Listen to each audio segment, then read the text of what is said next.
By late 1944, the Empire of Japan was facing inevitable defeat.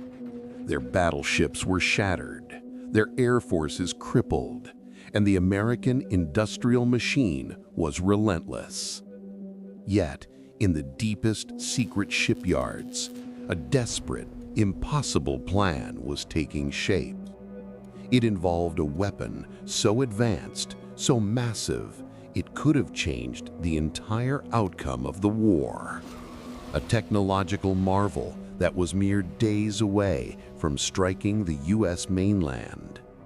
This is the story of the I-400 class submarine, the world's first true underwater aircraft carrier, and why this secret Japanese superweapon was never used.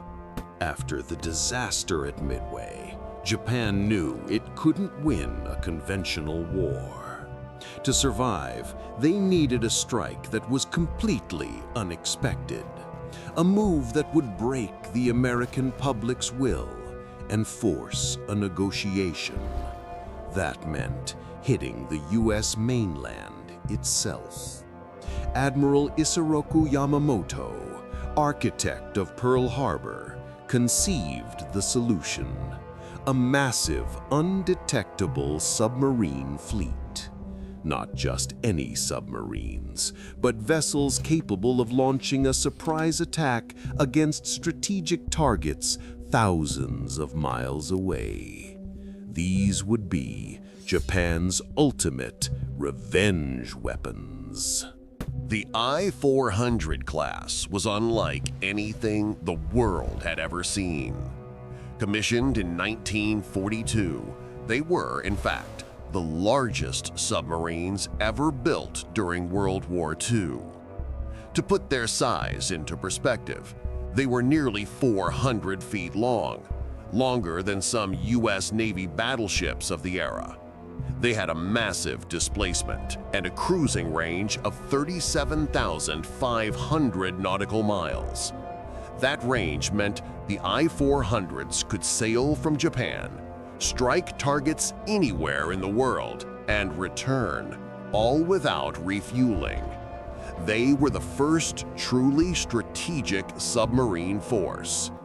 The key feature was the massive, watertight cylindrical hangar mounted just behind the conning tower. This hangar was the vessel's soul. It was designed to carry 3 specialized attack aircraft.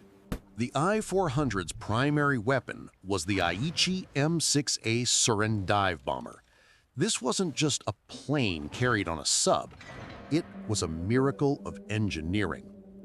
The Seiran was designed to be folded up and stowed in the tight space of the hangar. Its wings folded back, and its float pontoons could be detached. When the submarine surfaced, the crew's task was a race against time. The 3 Seiran aircraft had to be pulled out, rapidly unfolded, fueled, and armed with torpedoes or bombs. The Japanese claimed the entire process from surface to launch could be completed in just 45 minutes. This was an unbelievable technological achievement that allowed the I-400 to briefly transform into a clandestine, devastating aircraft carrier. The plans for these underwater giants were audacious. The original, ambitious target was the Panama Canal.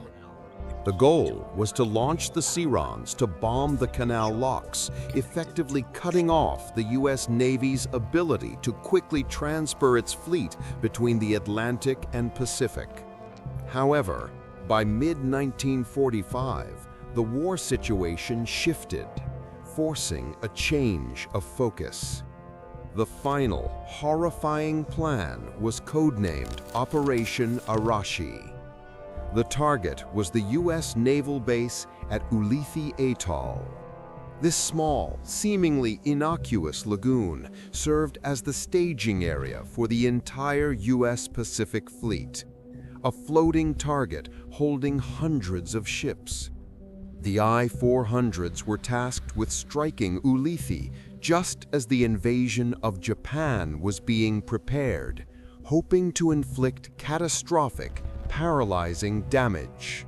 The plan was fully operational, and the subs were in position for a strike set for August 17, 1945. Despite the technological marvel, the I-400s never fired a shot in anger. There were several critical failures, production delays.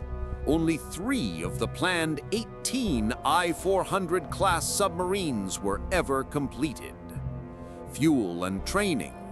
The desperate war situation meant a critical shortage of fuel, raw materials, and experienced trained pilots who could execute the complex mission. The atomic bomb. The ultimate deciding factor was the detonation of the atomic bombs over Hiroshima and Nagasaki. On August 15, 1945, Emperor Hirohito broadcast his decision to surrender. Just 2 days before the planned attack on Ulithi, the I-400 crews received the chilling order to cease hostilities and destroy all their secret documents and weapons. They had come agonizingly close. When the war officially ended, the U.S. Navy captured 4 of the I-400 class submarines. American engineers were stunned by their sheer scale and technological complexity. They were immediately recognized as a threat, particularly the ability to launch aircraft from underwater. The U.S. towed the I-400s back to Pearl Harbor for intense examination. But a familiar political crisis emerged. The Soviet Union, having captured German U-boat technology, demanded access to the I-400s under post-war agreements. The U.S. was terrified of giving the Soviets this powerful, long-range aircraft launching capability. The decision was immediate and final. Rather than allow the Soviets to even look at the I-400s, the U.S. Navy silently and deliberately torpedoed and sank all captured vessels off the coast of Hawaii in 1946. The location was kept secret for decades. For decades, the massive I-400s lay forgotten on the seabed. They were finally rediscovered by marine archaeologists in the early 2000s, resting at depths that ensured their secrets were kept from all but the deep ocean. The I-400 remains one of history's great what-ifs. It was a weapon of incredible scale and advanced design, born out of desperation. It was a potential game-changer that was ordered destroyed before it could ever complete its devastating mission. It stands as a silent monument to the war's final days, a reminder of the forbidden technology that was just hours away from unleashing a devastating final attack on American soil. What do you think? If the I-400s had launched their attack on Ulithi, could it have delayed the war long enough for Japan to gain leverage? Please comment below with your alternate history scenario.